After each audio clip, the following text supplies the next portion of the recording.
दोस्तों, आपने 64 कलाओं और अष्ट सिद्धियों के बारे में सुना होगा।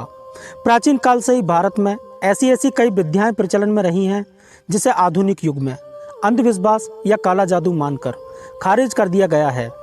लेकिन जब इन विद्याओं पर पश्चिमी देशों ने रिसर्च किया तो पता चला कि इन विद्याओं में बहुत कुछ सच्चाई छिपी हुई है। दोस्तों, इन विद्याओं का ज्ञान अभी भी कई लोगों के पास है, लेकिन बहुत से लोग इन सबको अंधविश्वास समझते हैं। लेकिन दोस्तों, यदि आप इन विद्याओं के बारे में जान लोगे तो सच में ये वीडियो देखने के बाद में आप अचंभित होने वाले हैं।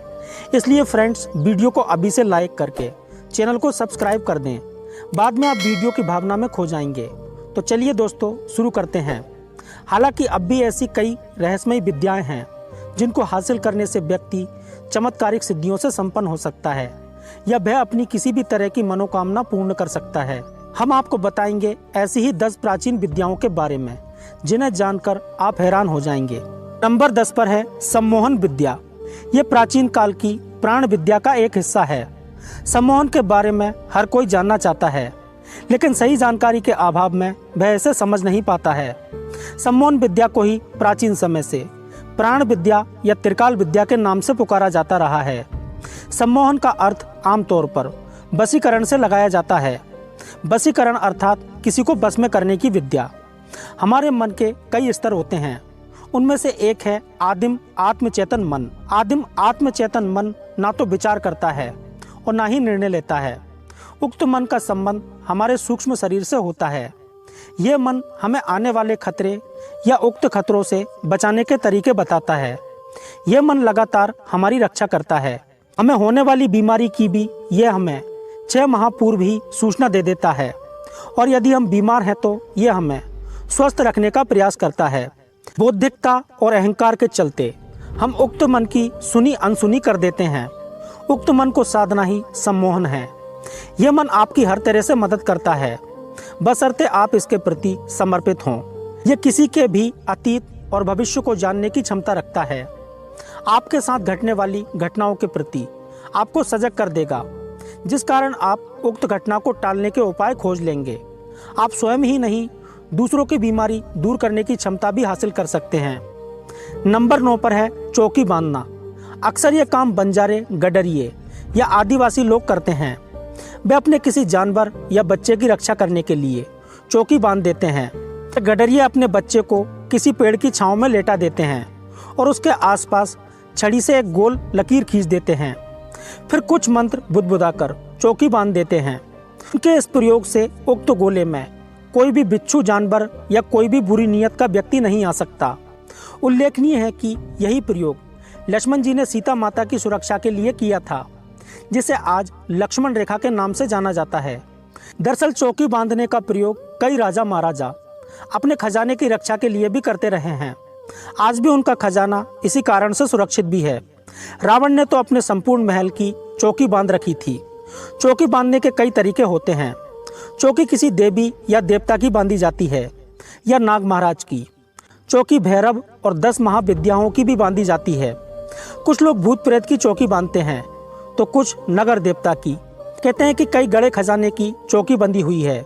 माना जाता है कि बंजारा, आदिवासी, पिंडारा समाज अपने धन को जमीन में गाड़ने के बाद उस जमीन के आसपास तंत्र मंत्र द्वारा नाग की चौकी या भूत की चौकी बैठा देते थे, जिससे कि कोई भी उक्त धन को खोदकर प्राप्त नहीं कर पाता था। जिस किसी को उनके खजाने का पता चल जाता था और वह उसे चोरी करने का प्रयास करता था तो उसका सामना नाग या भूत से होता था।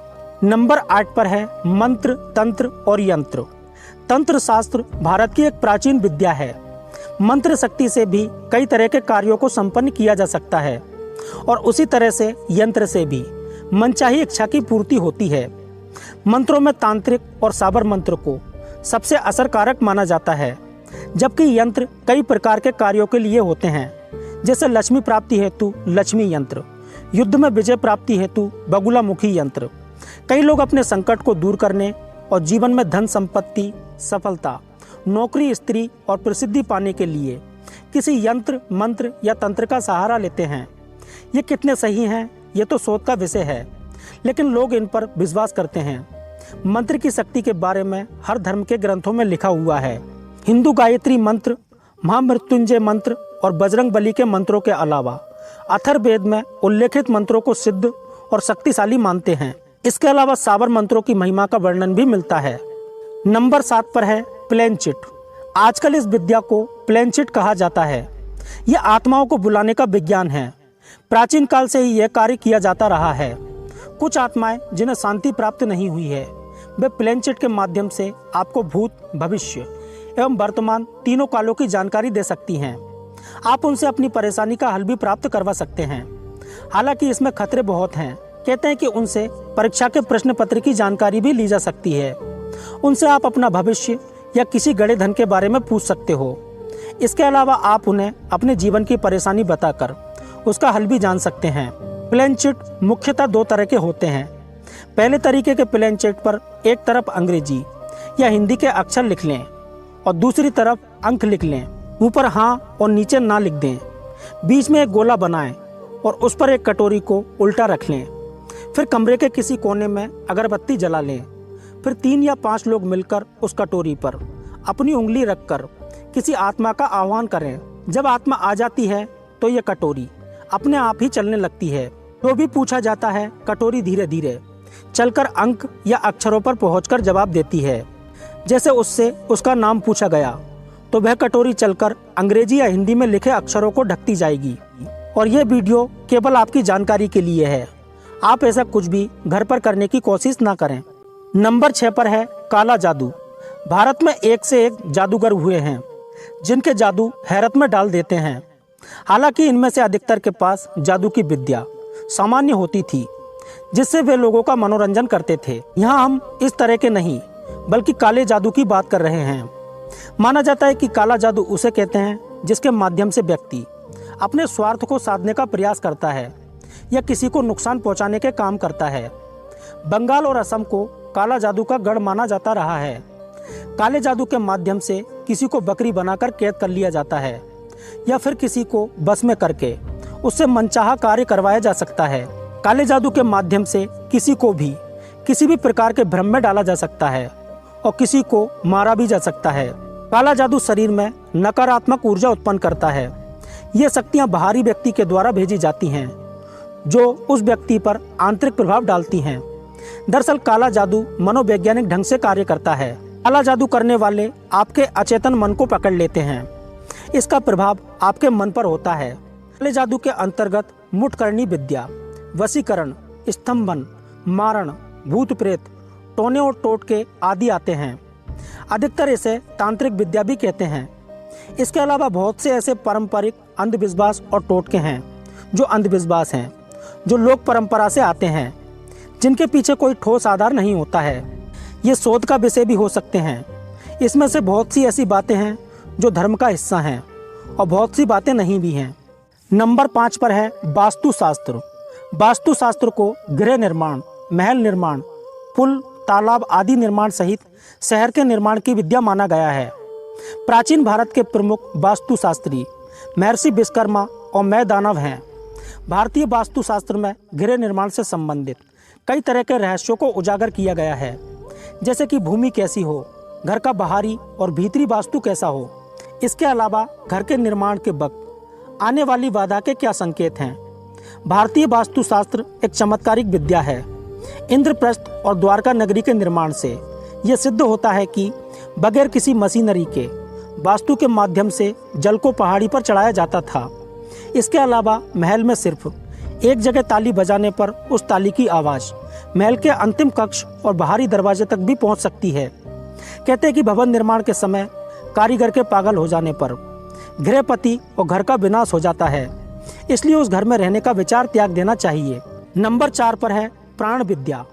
प्राण विद्या के अंतर्गत स्पर्श चिकित्सा, त्रिकालदर्शिता, सम्मोहन, टेलीपैथी, सूक्ष्म शरीर से बाहर निकलना, पूर्व जन्म का ज्ञान होना, दूर श्रावण या दृश्य को देखना आदि अनेक विद्याएं शामिल हैं। इसके अलावा प्राण विद्या के हम आज कई चमत्कार देखते हैं, जैसे किसी ने अपने शरीर पर ट्रक चला लिया, किसी ने अपनी भुजाओं के बल पर प्लेन को उड़ने से रोक दिया, कोई जल के अंदर बगैर सांस लिए घंटों बंद रहा, किसी ने खुद को 1 सप्ताह तक भूमि के अंदर दबाकर रखा।